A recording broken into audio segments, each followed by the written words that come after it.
नमस्कार दोस्तों, स्वागत है आपका हमारे YouTube चैनल राठौर्स कॉम्बिनेशन में, जिसमें लाते हैं हम आपके लिए बहुत ही महत्वपूर्ण और उपयोगी वीडियो। तो आज का हमारा विषय है class 12 geography most important question, जिसमें हम भारत, लोग और अर्थव्यवस्था के पार्ट 10 परिवहन तथा संचार के महत्वपूर्ण प्रश्नों की चर्चा करेंगे। तो शुरू करते हैं अपनी आज की वीडियो आज के सुविचार के साथ।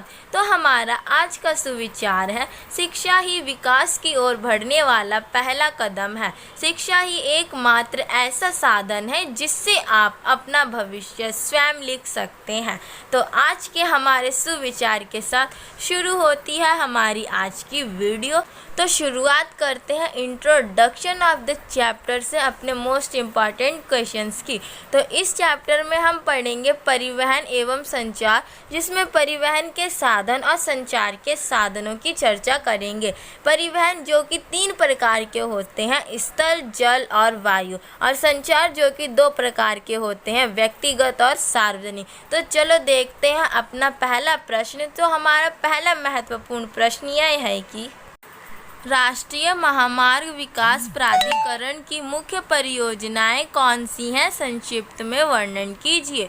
तो हमारा पहला प्रश्न है कि राष्ट्रीय महामार्ग विकास प्राधिकरण की मुख्य परियोजनाएं कौन सी हैं, वर्णन कीजिए। तो राष्ट्रीय महामार्ग प्राधिकरण ने देश भर में विभिन्न प्रकार की जिम्मेदारियां ले रखी हैं, जिसमें से फर्स्ट परियोजना उनकी है स्वर्णिम चतुर्भुज परियोजना। इसके अंतर्गत 5846 किलोमीटर लंबी 4 से 6 लेन वाले उच्च सघनता यातायात गलियारे शामिल हैं, जो कि देश के 4 महानगरों दिल्ली, मुंबई, कोलकाता और चेन्नई को आपस में जोड़ते हैं। तो पहली परियोजना है स्वर्णिम चतुर्भुज परियोजना, जिसके अंतर्गत 4 से 6 लेन वाली 5846 किलोमीटर लंबी सड़कें आती हैं, जो देश के 4 महानगरों को आपस में जोड़ने का कार्य करती हैं और परिवहन को सरल व आसान बनाती हैं। और हमारी दूसरी जो महत्वपूर्ण परियोजना है वो है उत्तर दक्षिण तथा पूर्व पश्चिम गलियारा। तो उत्तर दक्षिण गलियारा और पूर्व पश्चिम गलियारा दोनों ही अलग अलग दिशा में स्थित शहरों को जोड़ने का कार्य करते हैं। तो उत्तर दक्षिण गलियारा जो कि श्रीनगर जम्मू कश्मीर में, कन्याकुमारी तमिलनाडु में को जोड़ने का कार्य करता है, और यह 4016 किलोमीटर लंबा सड़क मार्ग है। और जो दूसरा हमारा गलियारा है पूर्व पश्चिम गलियारा, जो सिलचर असम और पोरबंदर जो कि गुजरात में स्थित है को जोड़ने का कार्य करता है, जो कि 3440 किलोमीटर लंबा सड़क मार्ग है। तो ये था उत्तर दक्षिण पूर्व पश्चिम गलियारा, जो कि राष्ट्रीय प्राधिकरण की दूसरी परियोजना है। तो अब हमारे इस प्रश्न का उत्तर कंप्लीट होता है। अब हम देखते हैं अपने अगले प्रश्न को। तो हमारा अगला महत्वपूर्ण प्रश्न यह है कि भारतीय कोंकण रेलवे का निर्माण कब हुआ, इसका विस्तृत वर्णन कीजिए। तो इस प्रश्न में हमें कोंकण रेलवे के बारे में बताना है, जो कि भारतीय रेलवे की एक महत्वपूर्ण उपलब्धि मानी जाती है। तो कोंकण रेलवे, भारतीय कोंकण रेलवे का निर्माण 1998 में हुआ। इसकी प्रमुख विशेषताएं निम्नलिखित हैं। पहली, यह रेल मार्ग रोहा महाराष्ट्र में स्थित को कर्नाटक में बेंगलोर से जोड़ती है। यह 760 किलोमीटर लंबा रेल मार्ग है। दूसरा, यह रेल मार्ग 146 नदियों व धाराओं तथा 2000 पुलों एवं 91 सुरंगों को पार करता है। इससे यह पता चलता है कि यह रेल मार्ग कितना लंबा और विस्तृत है। इसी के साथ तीसरा पॉइंट हमारा यह है कि इस मार्ग पर स्थित एशिया की सबसे लंबी सुरंग जवाहर सुरंग भी आती है, जो कि 6.5 किलोमीटर लंबी है। और साथ ही हमारा फोर्थ पॉइंट है कि इस परियोजना में कर्नाटक, गोवा तथा महाराष्ट्र राज्य शामिल हैं। तो ये था भारतीय कोंकण रेलवे का निर्माण और उसका विस्तृत वर्णन। तो अब हम चलते हैं अपने अगले महत्वपूर्ण प्रश्न की ओर। तो हमारा अगला प्रश्न यह है कि मुक्त आकाश नीति क्या है। तो इस प्रश्न में हमें बताना है कि मुक्त आकाश नीति क्या है। मुक्त आकाश नीति ये वायु परिवहन से संबंधित थी। तो देखते हैं इस प्रश्न के उत्तर को। तो सरकार ने अप्रैल 1992 में भारतीय निर्यातकों को मदद देने तथा उनके निर्यात को प्रतियोगितापूर्ण बनाने के लिए और नौभार के उद्देश्य से एक मुक्त आकाश नीति की शुरुआत की थी, जिसे मुक्त आकाश नीति की संज्ञा दी गई। इसके अंतर्गत विदेशी निर्यातक का संगठन कोई भी मालवाहक वायुयान देश में ला सकता है, यानी कि इस नीति के तहत कोई भी विदेशी निर्यातक अपने किसी भी मालवाहक वायुयान को हमारे देश में ला सकता है। इस नीति के तहत उसे इस चीज़ की पूरी स्वतंत्रता होती है। तो ये थी हमारी मुक्त आकाश नीति, जो 1992 में भारत के प्रधानमंत्री द्वारा शुरू की गई थी। अब हम देखते हैं अपने अगले प्रश्न को। तो हमारा अगला महत्वपूर्ण प्रश्न यह है कि सीमा सड़क संगठन की स्थापना कब व क्यों की गई। तो इस प्रश्न में हमें सीमा सड़क संगठन के बारे में बताना है। सीमा सड़क संगठन की स्थापना प्राय सड़कों को सुधारने और ऐसे राज्यों में जहां पर सड़कें नहीं हैं वहां पर सड़कों का निर्माण करने के लिए की गई थी। तो देखते हैं इस प्रश्न का उत्तर कि सीमा सड़क संगठन की स्थापना कब और क्यों की गई। तो हमारा फर्स्ट पॉइंट यह है कि मई 1960 में सीमा सड़क संगठन की स्थापना की गई। और दूसरे पॉइंट में हमने बताया है कि देश के उत्तरी व उत्तर पूर्वी सीमा से सटी सड़कों के सुधार के माध्यम से आर्थिक विकास को गति देने तथा रक्षा तैयारियों को मजबूती प्रदान करने के उद्देश्य से इसकी स्थापना की गई थी।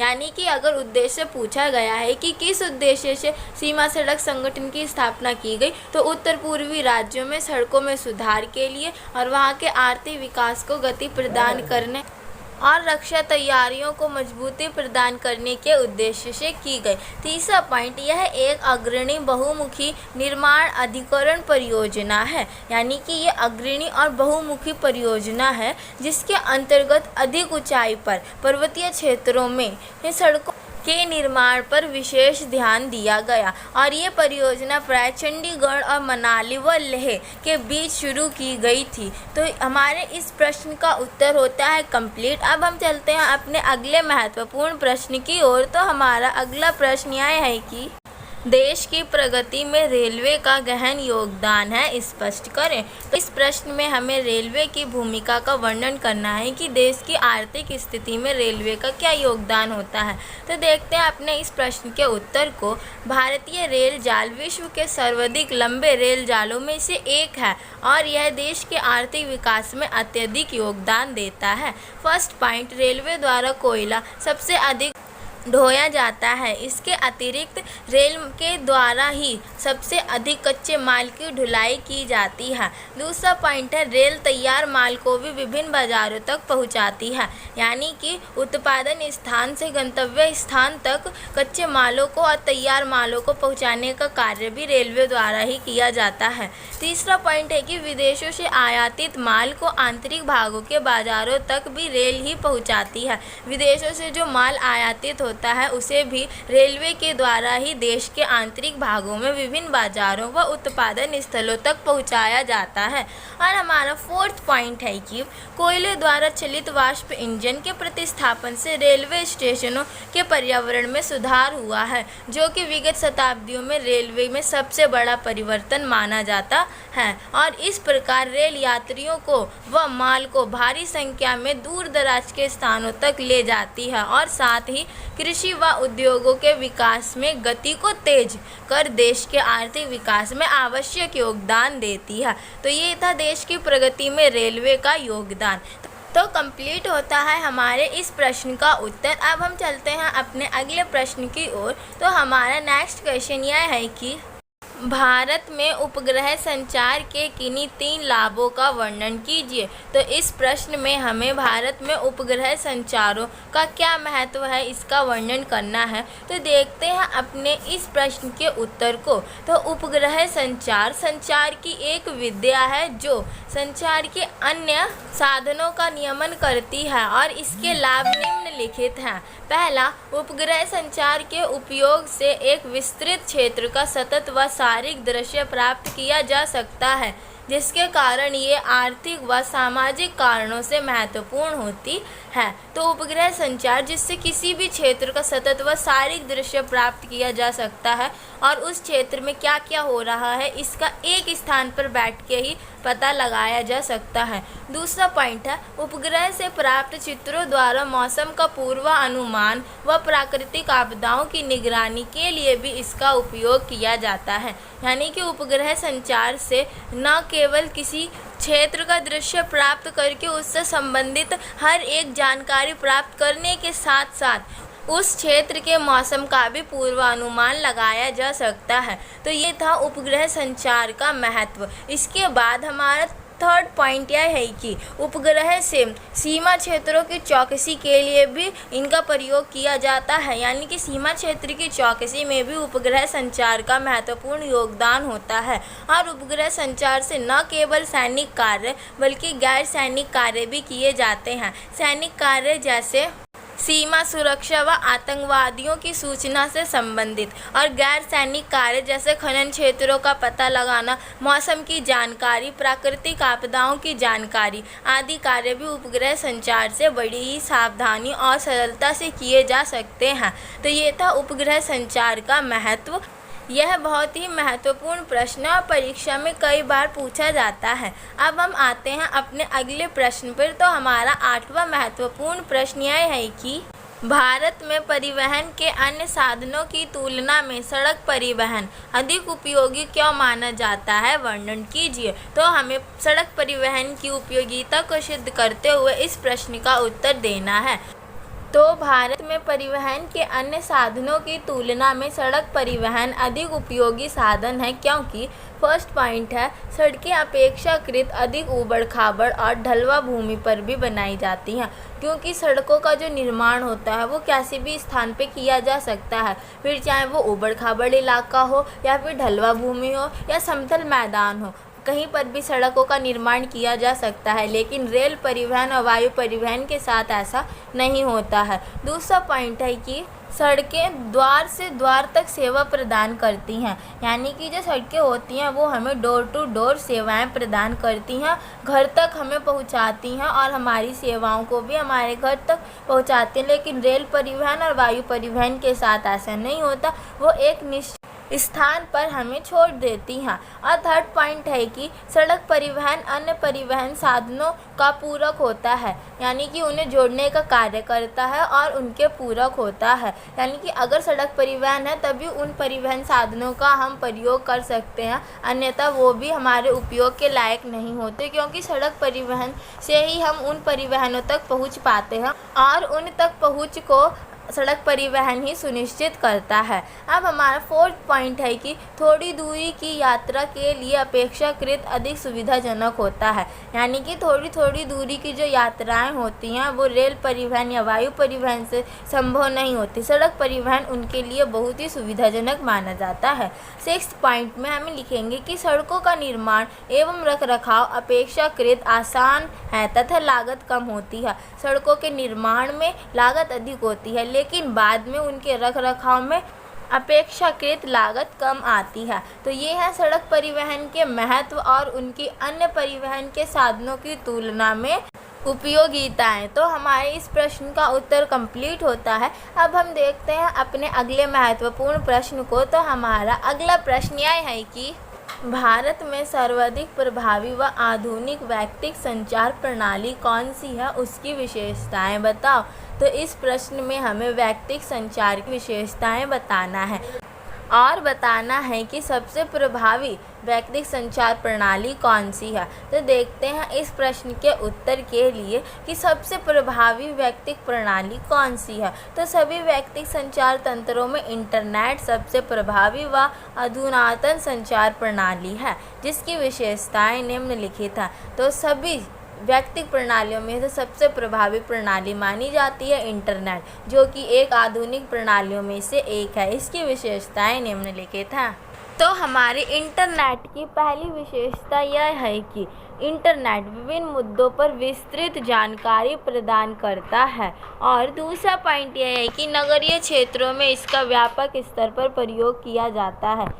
इंटरनेट की तीसरी विशेषता यह है कि यह उपयोगकर्ताओं को ईमेल के माध्यम से कम लागत में सूचनाओं की अभिगम्यता प्रदान करती है। यानी कि इंटरनेट ऐसी सुविधा होती है जिसमें एक ईमेल के माध्यम से प्राय कम लागत में अधिक सूचनाएं हम प्राप्त कर सकते हैं इंटरनेट के द्वारा। और हमारी चौथी विशेषता है कि ई कॉमर्स तथा इलेक्ट्रॉनिक लेन देन के लिए यह अधिक प्रयोग में लाई जाती है। यानी कि इससे इलेक्ट्रॉनिक लेन देन में भी बढ़ोतरी हुई है, जिसे हम डिजिटल करेंसी भी कह सकते हैं। और पांचवा हमारा है ईमेल के माध्यम से विस्तृत जानकारी प्राप्त होती है, जिसकी चर्चा हमने हमारे तीसरे पॉइंट में भी की। तो ये थी व्यक्तिगत संचार यानी इंटरनेट की महत्वपूर्ण विशेषताएं। अब हम चलते हैं अपने अगले महत्वपूर्ण प्रश्न की ओर। तो हमारा 9वां प्रश्न यह है कि सड़कें कितनी प्रकार की होती हैं? भारत में अन्य प्रकार की सड़कों में कौन सी 2 सड़कें शामिल की जाती हैं, उनकी विशेषताएं बताइए।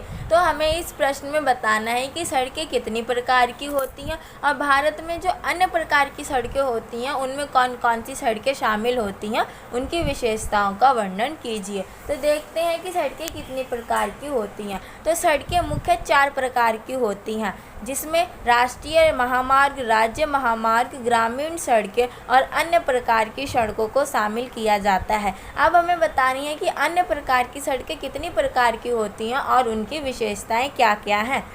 तो भारत में अन्य प्रकार की सड़कें 2 प्रकार की होती हैं। पहली सीमावर्ती सड़कें, दूसरी अंतर्राष्ट्रीय महामार्ग। अब हम देखेंगे सीमावर्ती सड़कों की परिभाषा। तो सीमावर्ती सड़कें सीमा सड़क संगठन के अंतर्गत बनाई जाती हैं। और इसका दूसरा पॉइंट है कि देश के उत्तर एवं उत्तर पूर्वी सीमा से सटे राज्यों के आर्थिक विकास एवं रक्षा दृष्टि से इन सड़कों का विकास किया जाता है। यानी कि सीमावर्ती सड़कों का निर्माण उत्तर और उत्तर पूर्वी सीमा से सटे राज्यों के आर्थिक विकास के लिए इनका निर्माण किया जाता है। और थर्ड पॉइंट है कि BRO ने चंडीगढ़ से मनाली होते हुए लेह तक औसतन 4277 मीटर लंबी सड़कों का निर्माण किया है। BRO यानी कि सीमा सड़क संगठन ने सीमावर्ती सड़कों के निर्माण में महत्वपूर्ण भूमिका निभाई है। अब हम चलते हैं अंतर्राष्ट्रीय महामार्ग की विशेषताओं की ओर। तो अंतर्राष्ट्रीय महामार्ग पड़ोसी राष्ट्रों से सद्भावना व मैत्री संबंधों को बनाए रखने के लिए इनका विकास किया गया है। तो अंतर्राष्ट्रीय महामार्गों का विकास प्राय पड़ोसी देशों से सद्भावना और मैत्रीपूर्ण संबंध बनाए रखने के लिए किया गया है। और दूसरा पॉइंट है कि लाहौर को दिल्ली से बाघा बॉर्डर के द्वारा जोड़ा गया तथा इसी प्रकार पड़ोसी देशों नेपाल और बांग्लादेश को भी अंतर्राष्ट्रीय महामार्गों द्वारा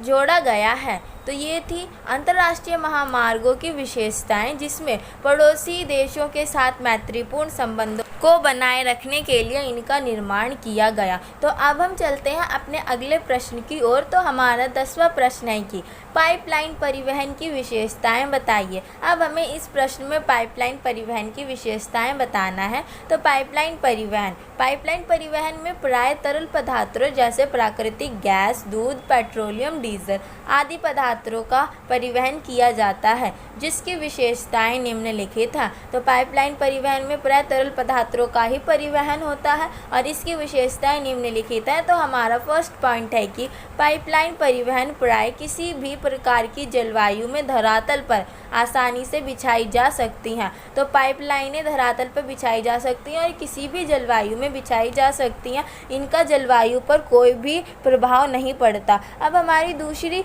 विशेषता यह है कि ये लंबे समय तक उपयोग में लाई जाती हैं और सस्ती होती हैं। तो ये परिवहन की एक सस्ती साधन है और लंबे समय तक इनका उपयोग किया जाता है। इनकी प्रारंभिक लागत अधिक होती है, लेकिन बाद में रखरखाव में इनमें बहुत आसानी भी होती है। फिर हमारा तीसरा पॉइंट है कि ई पाइपलाइन परिवहन से संसाधनों की बचत तथा समय की बचत होती है और यह प्रदूषण मुक्त परिवहन की साधन होती हैं। और हमारी पांचवी विशेषता यह है कि पाइपलाइन परिवहन में प्राय तरल पदार्थों की आपूर्ति प्रभावित नहीं होती।